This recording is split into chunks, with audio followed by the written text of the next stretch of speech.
Welcome everyone, this is MindBlaster. Today I wanted to talk about Serpo, the Ebens, and their spacecraft. I'm getting this from serpo.org. It's release 36A. I'll put the link down below. So we'll start this off. It was an individual that was asking for questions about the flying crafts that were recovered. So it says, "Hello all. My first post. I have read several of the releases on Serpo primarily, looking for more information on the flying craft. Now I have a few questions and comments that I hope someone who has seen it or has information might be able to answer. See below." So it says here, number 1, is it possible that the plates found in the first chamber were composed of some barium as bismuth-based superconductor alloys and coated with some reflective materials facing center to direct the high-powered radio beam, parentheses, and any other electromagnetic frequencies, in parentheses, to the center of the two plates, that the two gases were some form of matter and antimatter? A. I presume the reflective material is to assist in increased efficiency. 1. The plates found in the first chamber were composed of some unknown material that had the quality of zinc, but contained several other elements that were unknown to the scientist. Question 2.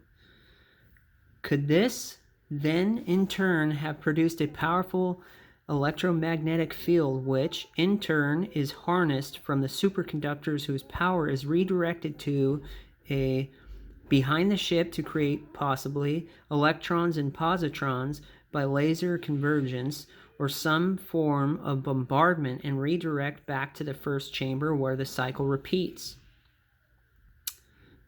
Answer 4.2 is there was an antimatter chamber that stored and then directed the antimatter material into the center chamber. The adjacent chamber contained some sort of gas that controlled the antimatter. The entire chamber was extremely complicated, with vessels point inward and several vessels inside other vessels. Question 3. Running some quick approximations based on the numbers given so far, parentheses, it takes 9 months to reach their planet 40 light years away, in parentheses. There is a serious problem that presents itself with the spacecraft. Follow me for a minute. Recall in release 24 that Dr. McPherson mentioned 6 scientists were vaporized when they activated the first chamber. 2. The fact that it vaporized 6 scientists and not one leads me to believe that it, quote, sucked the other scientist in the proximity into the gravity field. 3. This would indicate that the generator is destroying space, parentheses, similar to what gravity of the Earth does, in parentheses. 4. The amount of acceleration required to reach their planet in 9 months is the equivalent, parentheses, and someone check my math, in parentheses, of approximately 1.60 times 10 greater 7 g-force for half the time. Forgive me if that's incorrect. I'm not a math genius or whatever that is. 5. She mentioned that the energy could be formed into balls of plasma or steady stream of energy. The system could generate enough energy equivalent to a nuclear explosion from a range of 0.1 kT up to 350 kT. A little more explanation would be appreciated. In this stream projected in front of the ship when used for intergalactic travel, perhaps by tilting the plates. 6. The problem, if it is kept inside the vessel, is it could potentially cause the vessel to collapse in on itself.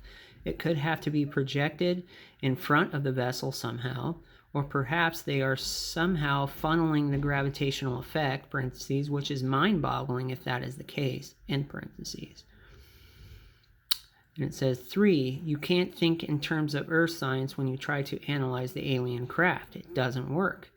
4, do we know what the materials holding / suspending these plates are composed of? Answer for 4. The 6 scientists were killed by exposing some sort of energy field. The scientists were totally vaporized by the energy field that surrounded the complex of chambers making up the propulsion system. Question 5. Is it possible to get a diagram drawing of the engine in relation to the spacecraft? Answer 5. Regarding the amount of acceleration required to reach your planet, you must consider that there is an enormous amount of information we just don't know about the craft. However, I left the program many years ago, 1990. Maybe there's more we know, but I just don't have access to the information. The balls of plasma, in quotes, is some sort of high energy release that propels the craft forward in Earth's atmosphere. However, once the craft leaves the atmosphere, there's a different form of energy, propulsion that controls the craft in space. The Ebens explained to us that their craft works like 2 different spaceships, but their explanation was complicated since we just didn't know their science. The plates contained a coated substance that did reflect lasers, but we couldn't understand just how the reflection created such energy. Question 6. In release 4, it was mentioned by those who went to the Eben planet that there was normal Earth-like gravity on the vessel. I'm curious to find out how the Ebens managed this given the other space distortion factors involved. 6th answer. You mentioned space distortion factors. The Ebens managed to control the distortion factors inside the ship by generating force fields against the ship's surfaces, thus allowing gravity to become present. Just how they did that, we just don't know. That, quote, force wasn't gravity itself, but some sort of pulsating energy field that controlled or eliminated the distortion and thus allowed gravity. Our people were confused and sometimes disoriented by the controlled force fields inside the ship. 7. Question 7. While the materials they may have access to can allow them to travel at the speeds they achieved, I believe it is possible for us to produce a similar technology with materials on Earth, just not as powerful or efficient and likely more bulky. Answer 7. Regarding the gases inside the chambers, we do not know the makeup of the gases. The plates contained microscopic indentations, that also contained smaller chambers. There were not any wires connecting the chambers, but there were smaller tubes that connected the chambers. The tubes contained nano wheels that spun the gas into the vents. 8. Additional info on the ship I am curious to know. How did the gases get in chambers 2 and 3? What were inside these chambers? Were the 2 plates wired to anything? Dr. McPherson mentioned the gases were pushing on plates. How is that? There was a force pulse generator, in quotes, that projected a field in front of the spaceship. Once it was in space, the Ebens explained this force pulse generator, we called it that's in parentheses, moved space and allowed the Ebens ship to skip the time warp and move through space at a faster speed. The force pulse generator was contained in the front of the bigger ship. The generator looked like a series of large chambers connected together by vents and tublets.